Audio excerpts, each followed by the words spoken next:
Every day we generate 2.5 exabytes of data. Put into perspective, this is enough data to watch an HD video continuously for 90 years. We are on the frontier of a vast data landscape that can provide insight into every aspect of our lives. Turning this mammoth collection of ones, zeros, and unstructured text into meaningful information is no small task. Data scientists must navigate the complexities of big data, in the process developing new computational tools that can store, manage, and analyze these never-before-seen volumes, varieties, and complexity of information. In Big Data Science, an introductory tutorial, we will explore 5 questions. 1. How do we begin to define big data and data science? 2. What are the sources of big data? 3. How do we get a handle on big data? 4. How to connect big data with real-world problems and solutions? And 5. How can you get involved with big data? What we learn from big data will change the way we do business, look for cures, and understand human health. It's important that we educate ourselves about big data because we are creating that data. Now we are in the information age that the influx of the data is not just come in a minute, it come in a milliseconds or less. If you want to impact populations at a very large level, you have to take data from those populations at a very large level.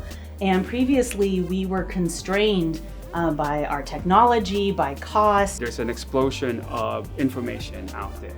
So from social media to health and medicine to science itself, where we do research and generate lots and lots of data. Data science is huge now. I mean, with more and more data being available today, it's very important to understand the challenges and the issues that come with it. What excites me about big data is to think about what statistical methods can be produced or can be created in order to capture the essence of big data more efficiently. In other words, to represent what that big data pattern or dynamics is representing more accurately. We have a huge opportunity, and increasingly our interests and our ability to collect more data is really going to help us reveal answers and cures in many cases. I mean, you have at your fingertips, literally, the ability to understand some nuance about the brain that tells us why we are who we are. When I was a PhD student, like about 10 years ago, more than 10 years ago, we would be scrambling to get data to run our analyses, to test our hypotheses. But now it's just the opposite. Well, when I got into brain imaging, wholeheartedly, I was probably used to big data being, maybe a really big Excel spreadsheet. And getting into neuroimaging, it exposed me to volumes of data over space and over time in individuals and populations of people that was much larger than I had ever seen before. And part of understanding that data was learning how to write code, software that would allow me to read it in, manipulate it, analyze it, kind of get down and dirty with the numbers. Obviously, the development of big data has something to do with the instruments or methods with which we collect data. That's one part of the story. And the other part of the story is that how we are storing and visualizing data. For the last decade or so, you see more and more larger volumes and amounts of data, and you are seeing more expertise around treating data, storing them, and analyzing data. Our first question explores the complex yet essential question of what is big data and data science. To understand what big data can do for us, we must begin to understand what big data is and where it comes from. Big data is one of those things that means a lot of different things to different people. What it means to me is an opportunity to do discovery science. To me, big data is a way to change policy and change the world. For me, big data represents the future. And I want to qualify what I mean by that. When I was a young student or newly minted postgraduate, I was asked by my lab director to go and buy the hard disk for our laboratory. And because we had so much data back in the early 1990s. And I went out and I went shopping, and I looked and I compared and I contrasted, and I tried to look for all the different attributes for the hard disk, which was going to contain all our data. At any rate, I went and I bought for about, I think it was about $4,000, a 4 gigabyte hard drive. And I thought, man, that's infinity. I will never fill that up. That's huge. And people would come by the lab and they would gaze on it and they'd go, ooh, ah, isn't that big for all the storing of all your data. Today, I could eat 4 gigabytes for breakfast. It's really a drop in the proverbial bucket of the type of data storage, the computational expectations, just the type of data that we can collect on any given day is probably far and above what used to be collected in a career 20 years ago. Every day we create 2.5 quintillion bytes of data. That's daily. Big data is basically just refer to data sets that are so large and complex that they can be handled by traditional processing applications. How do you store it? You can't put it in a single USB drive, but you might want to actually put it in a bigger storage capacity like this one, which would be around 3 terabytes. You also have to look at the velocity, the speed at which we're creating it. We've developed more data just in the last 2 years than we have in the last century. So virtually 90% of the data that we've developed today, created, is over the last year. It used to be even 10 years ago that the way that big data kind of came in was very ponderous. All of these things that were difficult to do in a way that have become easier because of the technology. And then certainly when we're talking about the amount of data available, that you have terabytes and hundreds of terabytes and thousands of terabytes of information that are actually able to be compressed and analyzed in a real statistical way, I mean, that's something new we haven't seen before. A good example is pedometers, or the walking tracking that we use nowadays, even in the iPhone or smartphone.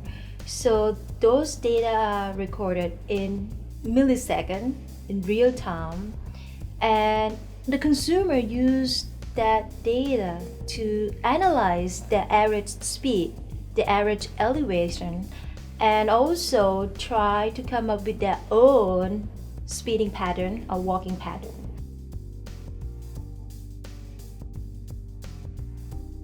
So veracity basically means the trustworthiness of the data. Like, if you can trust the data, like if you're not sure if the data are accurate, I mean, how can you trust the decisions that you make from it? And this is a concern for all data. It's not only just big data, but with big data, because of the volume and the variety, it becomes a greater concern.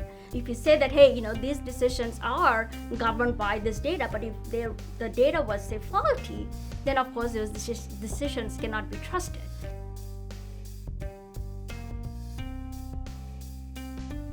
And in addition to that, there's the variety. Big data is not just in one field, it's in a variety of fields. Data science has emerged over the last 10 years as being this discipline for, if there's something in it for everybody. In my case, it's usually genetic data that we could download and use and analyze. So for my research, I use a lot of image data. The sources of big data about the brain are primarily MRI, some positron emission tomography, and genetics. It's a confluence of different skill sets, different expertise, and increasingly just becoming more and more of a data-driven type of science. Data science is basically, again, it's another term, but it's basically the science of understanding the data to make useful insights and to make useful decisions based on the evidence that's in the data. So that's basically converting the data into science in a meaningful way. Let's summarize the definition of big data. The growth of big data is being driven by innovation in technology, biotechnology, and unprecedented access to information. Big data can be described using 4 V's: the first and most obvious being volume. But big data is more than just large dimensions of data. Big data is also identified by the velocity or speed at which it is generated. Big data comes in a variety of different sources, from photos to text to genomics and healthcare records. Last, the veracity or trustworthiness of big data must be determined to make any meaningful decisions based on that data. Now let's move on to sources of big data. Sources of data are varied across disciplines. In looking at just 3 fields, it is clear that there are many opportunities to explore big data.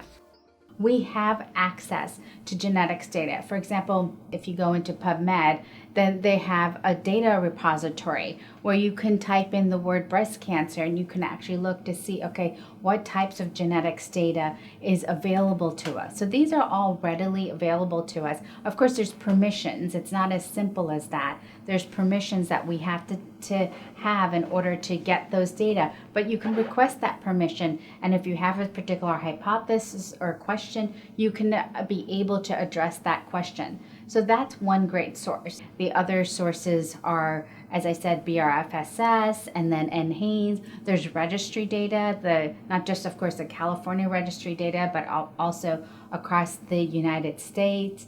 If you work with certain investigators at certain universities, there's definitely large cohort data that's available to you. And then there's biospecimen data that's available where you can take that biospecimen and actually do the analysis on that biospecimen.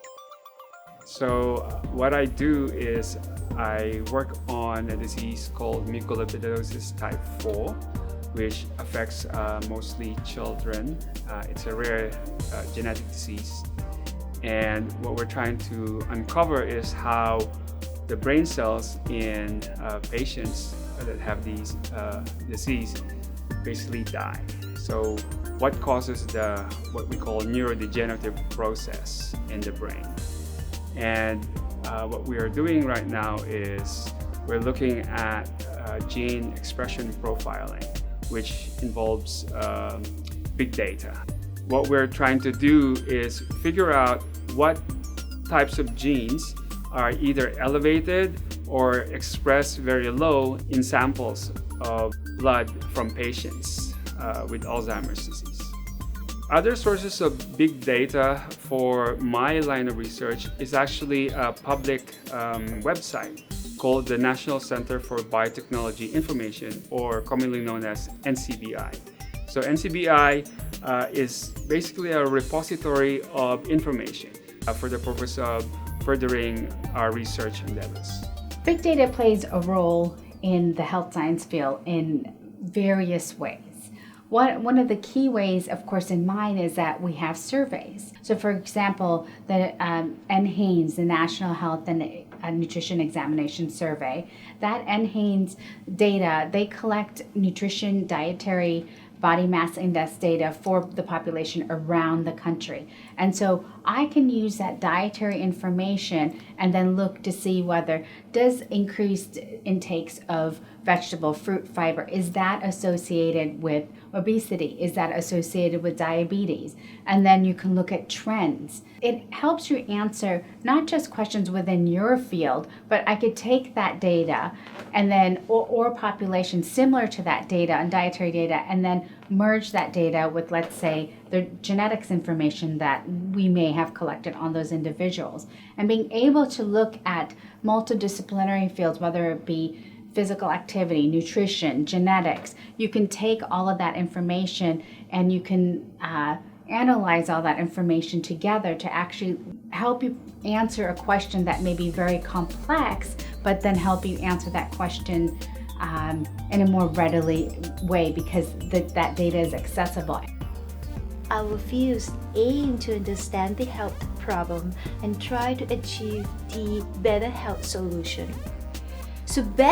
So big data would help us visualize the big pictures of the problem, and we can see the problem trend, and also it helps us to understand in the greater detail in every dimension what is the problem is.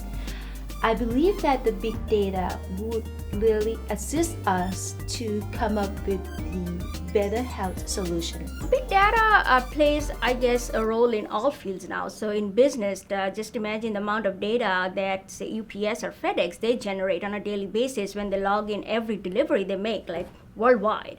In other industries, the social media, the social networking, there's so much data coming from there, smartphones.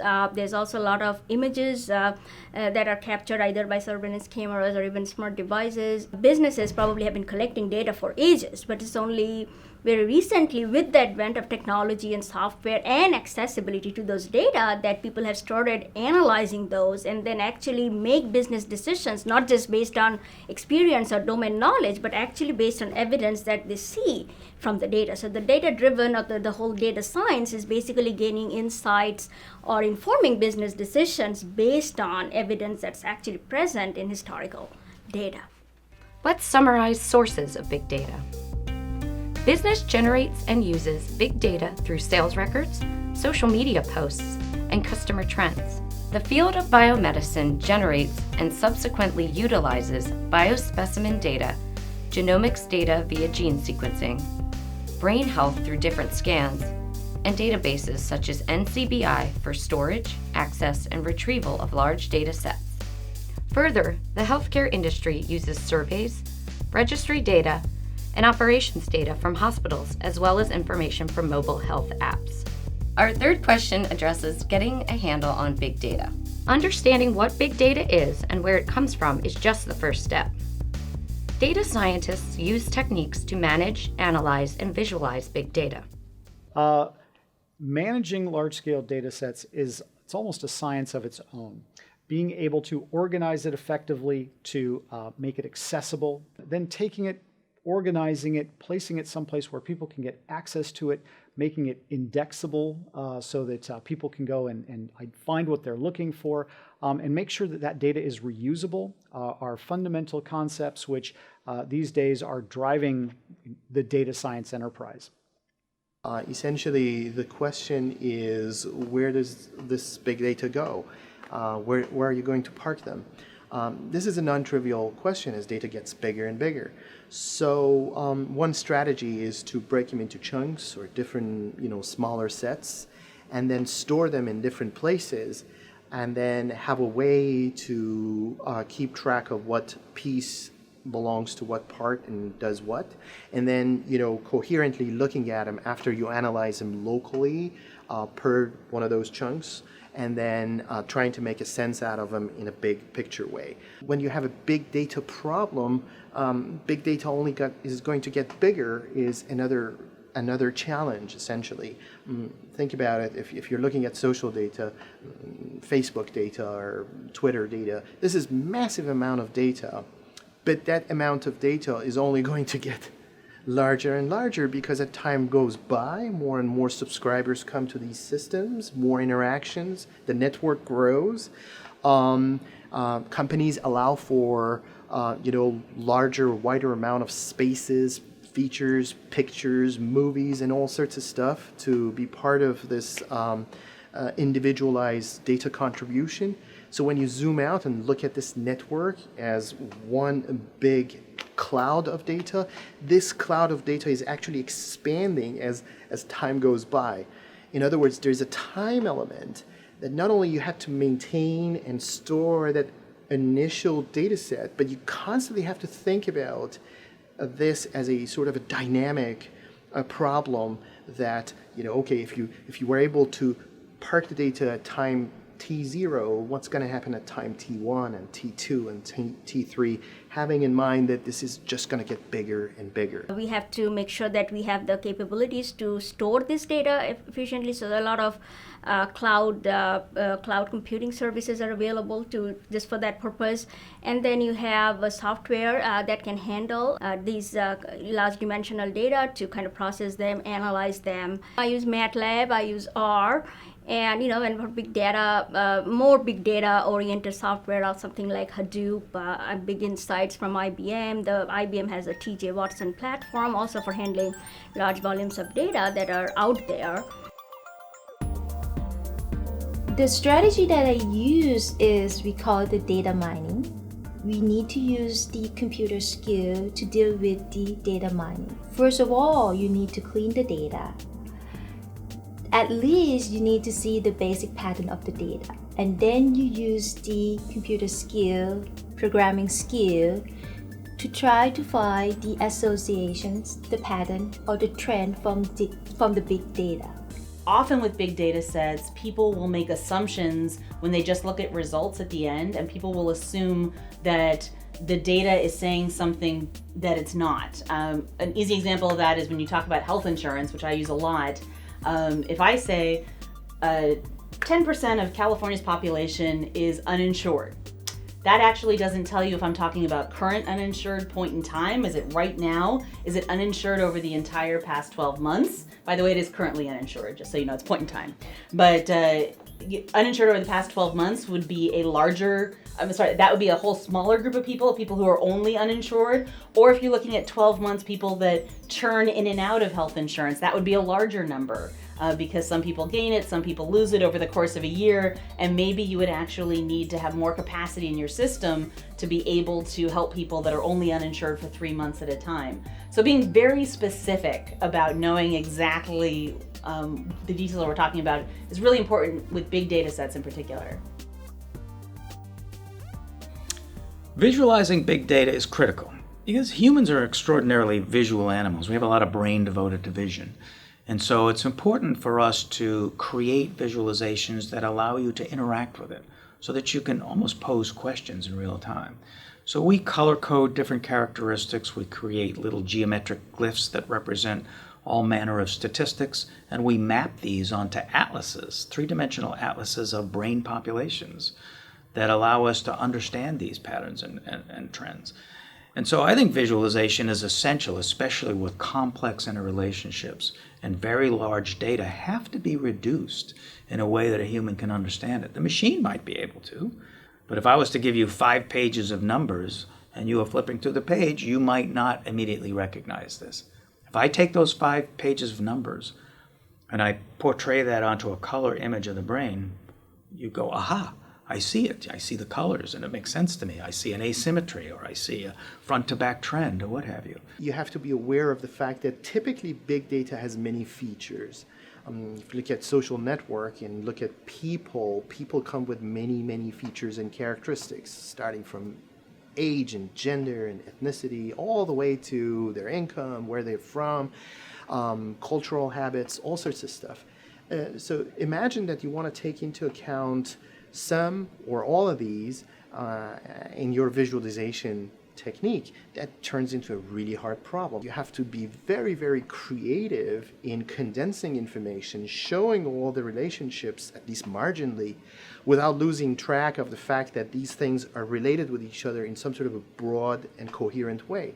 So you have to essentially utilize techniques using everything we know about color and patterns, and then forms and formats, all down to the font and everything. I mean, basic tools with which we visualize any type of a data set to be creative. Visual tools are not only just attractive, they are easy to explain to people who doesn't have like a technical background, for business people. So it's very important to have effective visualization, and it's also important to make sure that the visualization eventually also guides your future analyses and helps you kind of corroborate some of the things that you actually find from the analysis and guide your decision making as well eventually.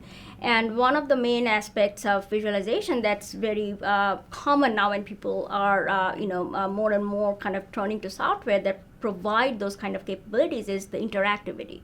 So you should be able to just change some of the variables on the fly, and then you can actually show how the whole chart, like a graph, changes with little changes in some of the values. So it's much more easy to explain, to kind of present, and visualization tools again should be very easy to use. They should be well designed, and at the same time they should help you guide your future analysis as well. Let's review this section on handling big data. Some challenges in handling big data come from the computational strain it puts on existing processing tools. Storage, access to the data, and computational power to analyze information are all struggles for data scientists. Many of these problems are overcome by using cloud services that have a larger capacity for data storage through sharing resources compared to any one individual machine. One of the primary goals of data science is to make the data more clearly understandable. Visualizations are a key part of this process. Visualizations must be simple to explain and yet informative enough to address critical health and biomedical questions and drive further research objectives. Software and online platforms exist that facilitate the process, including Tableau, Hadoop, R, and various other workflow applications that are continually being developed to assist data scientists in computing big data. Our next question is on big data and real-world issues. The field of data science is continuously evolving and has made significant contributions to scientific and industrial applications. Big data has altered the way we think about the interaction of drugs that treat one part of the body and diseases that affect another part. One of the most commonly prescribed drugs in people getting older are statins. These are drugs that help control cholesterol in the blood, and they're widely prescribed because generally they have no side effects. Some of these statins are lipophilic, meaning they cross the blood-brain barrier and get into the brain. Others are hydrophilic, based on water, and they do not. So we ask the question, do these drugs that are keeping your serum cholesterol low affect the brain? Well, it turns out it does. So women in particular who take statins may be at greater risk for Alzheimer's disease than those that don't. We've just discovered this by examining a cohort of about 3,000 patients retrospectively, looking at their brain data, their genetics, their drug usage in terms of prescribed compounds for treating serum cholesterol, high cholesterol, and their cognitive state by looking at batteries of cognitive tests. By combining all these data across many subjects and several different projects, we were able to identify this relationship. Well, this may alter the care and treatment of women of age who are taking statins. So I think this is a prime example of the importance of letting the data lead you in a direction that you may not have anticipated. I actually use a study called Genome-Wide Association Study, or GWAS, where the researchers implicated several genes in that study. And it just so happened that one of the genes that we're working on in my lab is actually on the list. So the implication of that is that that gene that we're working on, called transmembrane 163 or TMEM 163 protein, might actually be involved in Parkinson's disease. And there's also a recent GWAS study that implicated our gene TMEM 163 to be associated with type 2 diabetes. So having that knowledge actually will allow us to explore more, what role does this gene serve in normal and also in abnormal situations where a disease actually happens in humans. Well, in my particular area in health insurance, it has allowed for these microeconomic models that could predict the behavior of entire populations if you did different policy actions. And then different states tried different things. So in Massachusetts, John Gruber was really the head of this movement, creating this microeconomic model out of MIT that could predict what would happen in health insurance and in healthcare and health status, public health status, if you did things like create a mandate for people to have to buy health insurance, or have community ratings so anyone with pre-existing conditions couldn't be turned away, and what would happen if you did these things together. And so that microeconomic model actually influenced Massachusetts in adopting an early version of the Affordable Care Act. Let's review some of the ways that big data has made an impact on real-world issues. Data science has helped us understand biomedicine from brain to behavioral health, and gained a more in-depth grasp of the human genome, and is driving policy decisions in government. Finally, how can you become involved with big data? There are many career opportunities for those who want to get involved with big data.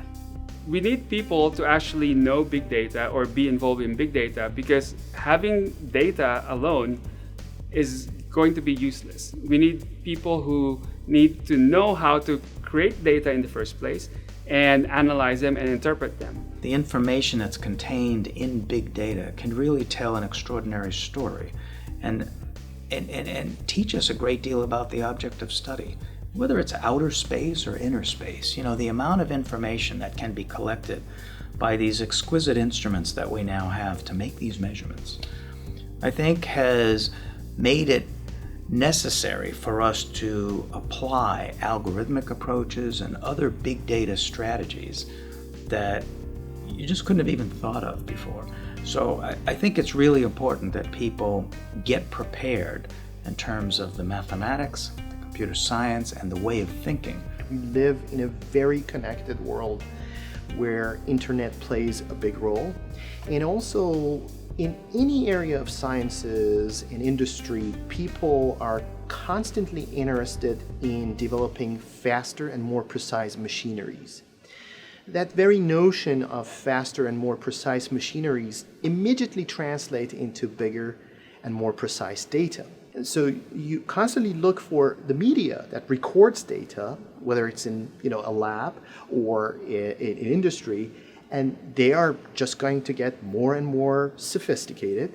The byproduct of that is your data is going to get more and more sophisticated. So obviously you want to know how to summarize that information, make that information more meaningful as the devices with which we record data are going to get more sophisticated. Not just big data knowledge, but big data skills and the ability to understand big data in terms of where is it derived from? How is it stored? What are the different various tools that can help you analyze that big data? And actually going on to analyzing it and actually exploring it is one of the key factors that's going to help in an individual's career trajectory. Certainly, the NIH's Big Data to Knowledge program is one thing that people should look for if they're trying to, if they're students and they're trying to get involved with big data research. The BD2K program has a number of training programs at the undergraduate level, at the graduate level, and postdoctoral level at places all across the country.